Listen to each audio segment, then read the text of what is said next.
El tribunal de Dios.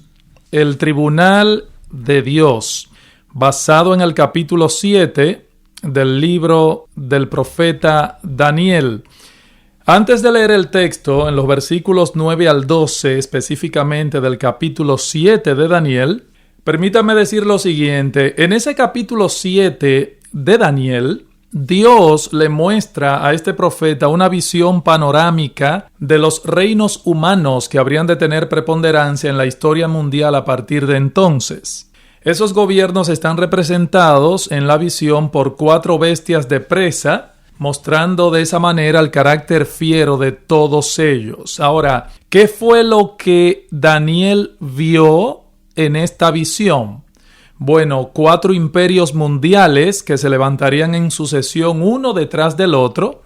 Primero Babilonia, luego Medo-Persa, luego Grecia, luego Roma. Y obviamente seguidos por una multiplicación de reinos que habrían de surgir a partir de la caída del imperio romano. Ahora, Daniel vio algo más también. Daniel vio que de entre esos reinos surgiría otro en el futuro, representado en la misma visión por un cuerno pequeño, un reino de maldad sin precedentes que todavía no ha surgido, que va a dirigir toda su hostilidad contra el pueblo de Dios. Pero a partir del versículo 9, y ya verán cuando leamos a continuación la lectura, ya a partir del versículo 9 de ese mismo capítulo 7 de Daniel, la visión como que cambia de foco totalmente. Ya lo que Daniel contempla aquí es a Dios sentado en un tribunal, pasando balance sobre cada una de las acciones de los hombres. Eso quiere decir, hermanos y amigos, que la centralidad de esta visión no son los gobiernos humanos que Daniel vio representados en aquellas 4 bestias. Porque mientras estas cosas ocurren en el desarrollo de la historia mundial, hay otra realidad que está ocurriendo en los cielos. Y esto es importante. Así que en mi entrega de hoy, nosotros seremos en cierto modo transportados por el profeta Daniel a contemplar una visión de gran solemnidad y de mucha seriedad. Un panorama que es de gran consuelo para el pueblo de Dios, aunque al mismo tiempo debo decir que debería causar pavor, pánico y terror a todos aquellos que no ostentan esta ciudadanía. Así que vamos a leer Daniel 7, 9 al 12. Dice así la palabra del Señor. Estuve mirando hasta que fueron puestos tronos y se sentó un anciano de días, cuyo vestido era blanco como la nieve y el pelo de su cabeza como lana limpia. Su trono llama de fuego y las ruedas del mismo fuego ardiente. Un río de fuego, versículo 10, un río de fuego procedía y salía de delante de él. Millares de millares le servían y millones de millones asistían delante de él. El juez se sentó y los libros fueron abiertos. Yo entonces miraba, dice Daniel, a causa del sonido de las grandes palabras que hablaba el cuerno. Miraba hasta que mataron a la bestia y su cuerpo fue destrozado y entregado para ser quemado en el fuego. Habían también quitado a las otras bestias su dominio, pero les había sido prolongada la vida hasta cierto tiempo. Fíjense, en este pasaje que acabé de leer, hay varias cosas que nos describen allí con respecto a esta visión del juicio que se lleva a cabo contra el cuerno pequeño. Repito, hermanos, en este texto vamos a ver que hay varias cosas que se describen con respecto a esta visión del juicio que Dios lleva a cabo contra el cuerno pequeño. Lo primero que vemos es la ocasión en que se lleva a cabo este juicio. Es lo primero que quiero ver con ustedes. La ocasión en que se lleva a cabo este juicio. Y el texto da a entender claramente que la ocasión que da lugar a este juicio de Dios son las palabras arrogantes del cuerno pequeño, ya que en el versículo 8 de Daniel capítulo 7 dice lo siguiente: mientras yo contemplaba los cuernos, he aquí que otro cuerno pequeño salía de entre ellos, y delante de él fueron arrancados 3 cuernos de los primeros, y he aquí que este cuerno tenía ojos como de hombre y una boca que hablaba grandes cosas. O sea, da la impresión de un tribunal que ha entrado en sesión, porque fíjense lo que dice ahí mismo el versículo 9. Estuve mirando, dice Daniel, hasta que fueron puestos tronos, y se sentó un anciano de días, cuyo vestido era blanco como la nieve, y el pelo de su cabeza como lana limpia, su trono llama de fuego, y las ruedas del mismo fuego ardiente. ¿Se dan cuenta, hermanos? Es en el contexto de las palabras arrogantes del cuerno pequeño que ahí se abre el tribunal. Por eso digo que da la impresión como de un tribunal que ha entrado en sesión en los cielos. ¿Para qué? Para juzgar este caso particular del cuerno pequeño. ¿Cuál es la ocasión de este juicio, hermanos? Las palabras arrogantes del cuerno pequeño y los hechos violentos que él lleva a cabo contra el pueblo de Dios. Y esto, hermanos, de paso nos enseña que Dios resiste a los soberbios. Dios resiste a los soberbios. La soberbia y el orgullo atraen el juicio de Dios como el imán atrae al hierro. Dice en Proverbios 15:25 que Dios asolará a la casa de los soberbios. Y más adelante, en el mismo libro de Proverbios, pero capítulo 16, versículo 5, dice: abominación es a Jehová todo altivo de corazón. Ciertamente no quedará impune. Así que mientras el cuerno pequeño hablaba con arrogancia y perseguía con hostilidad al pueblo de Dios, el tribunal de Dios entró en sesión. Esa es la ocasión de este juicio entonces que Daniel ve en su visión. Ahora bien, en segundo lugar, debemos ver cuáles fueron o son las circunstancias que rodean este juicio. Y si hablamos de las circunstancias que rodean este juicio, vamos a decir que esta incluye 3 cosas. Número 1, un juez, que es quien preside este tribunal. Número 2, el trono que este juez ocupa. Y número 3, aquellos que le asisten en el juicio. Ahora, hermanos, debo hacer una aclaración antes de desarrollar estos breves puntos. El lenguaje que Daniel está usando aquí es altamente simbólico y figurado. O sea, él no espera que nosotros interpretemos cada una de estas figuras literalmente. No, hay una lección espiritual que él nos quiere impartir con estas figuras. Así que veamos primero el juez que preside este tribunal. Dice el versículo 9 de Daniel capítulo 7. Estuve mirando hasta que fueron puestos tronos y se sentó un anciano de días, cuyo vestido era blanco como la nieve, y el pelo de su cabeza como lana limpia. Su trono llama de fuego, y las ruedas del mismo fuego ardiente. Fíjense, hermanos, lo que nos dice aquí. El juez es descrito en la visión como el anciano de días. Y de inmediato se trata de una figura que designa, por supuesto, a Dios, como aquel que es eterno, inmutable, en comparación con el dominio temporal de los gobiernos que Daniel ha descrito. Los gobiernos terrenales, hermanos, los gobiernos humanos, se levantan y caen.